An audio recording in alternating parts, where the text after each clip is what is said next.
There are many units in the world of Warhammer which are powerful in their own right. So what happens when we combine these powers and aim them all at one specific target? Well, if you hadn't guessed, death is what will happen, so let's have a look at how we can utterly overpower our enemies. So this tactic overall is a very simple one. We're looking for a part of the enemy army that we're going to absolutely destroy. That could be somewhere on their front line or over on their flanks. In this case, I'm looking to destroy the left side of the enemy front line with the right side of mine.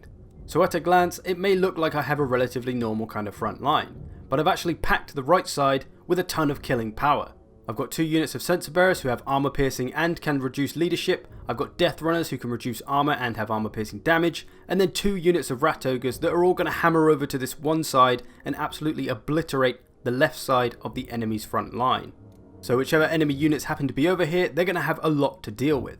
On the left side of my front line, I've got 2 units of storm vermin sword and shield. They're a great unit for holding the line, they can stay alive, while the right side of my front line absolutely obliterates its opponents pretty quickly, and then they can flank around and push through to get after the back line and just utterly destroy the enemy.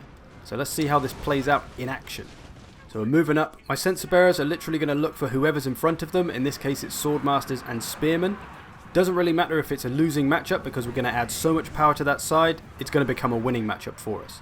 Rat ogres are coming in, getting after those spearmen. Rat ogres are coming in, getting after the swordmasters. The death runners are in. So I've got a ton of damage being done on that right side. You can see these swordmasters quickly being depleted by all the damage that's coming their way. Even as tough as they are and as much damage as they can do themselves, they can't put up with the damage of all those units. So these 2 units have absolutely broken the swordmasters, and already the enemy's front line looks like this now. Massive hole, meaning that these units that have broken the enemy front line can now push through, get after those missile units, flank around on the rest of the front line units. I could keep those 2 units together and keep just charging them around as one basically, and they'll take out pretty much any unit they come into contact with for the most part, infantry wise. But in this case I'm going to try and get after the missiles a little bit.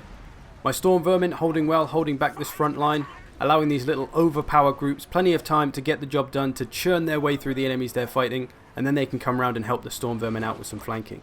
So it's a combination of all the different powers, the combination of the abilities of those 2 units as well, the minus leadership from the plague monks, the minus armor from the death runners, the fear from the rat ogres. All these things combine to just add so much pressure and damage and debuffs on the enemy that they simply can't hold. Another example now, I'll do it with the vampires against the same high elf army, so you can see the different ways that you could get this done. This time I'm going to attack the right flank. I've got some blood knights, hex wraiths, a terrorgeist, and my lord, who are all going to go round pretty much together and engage troops as one little overpowering force.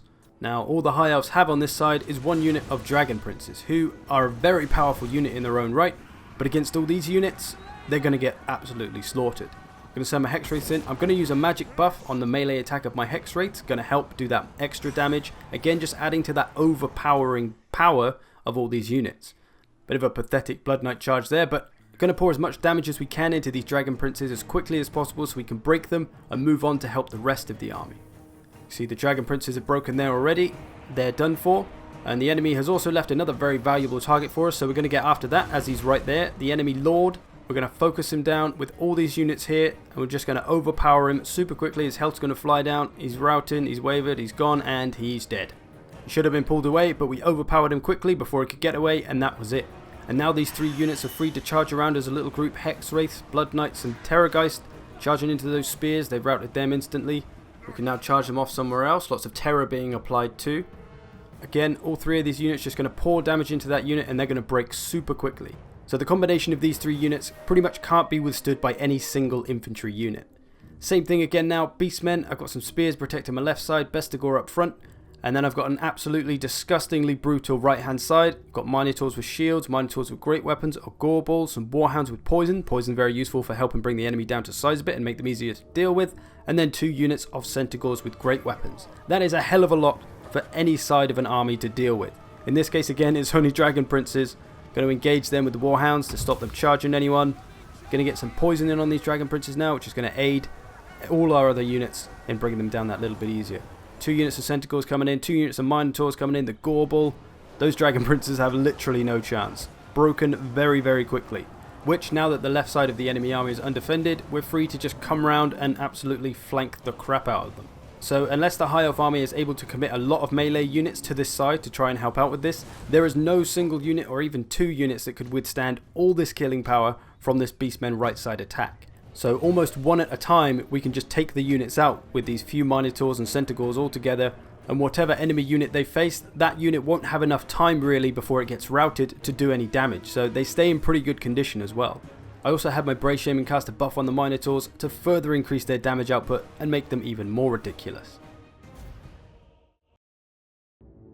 So yeah, this kind of focused overpowering can be very dangerous to any unit on the battlefield. You can make up all sorts of concoctions with infantry, with cavalry, with magic, monsters, debuffs, you name it. You can mix it together to make some evil concoction that's impossible for your enemy to withstand. I hope you've enjoyed this. I thank you for watching. I'll see you in the future.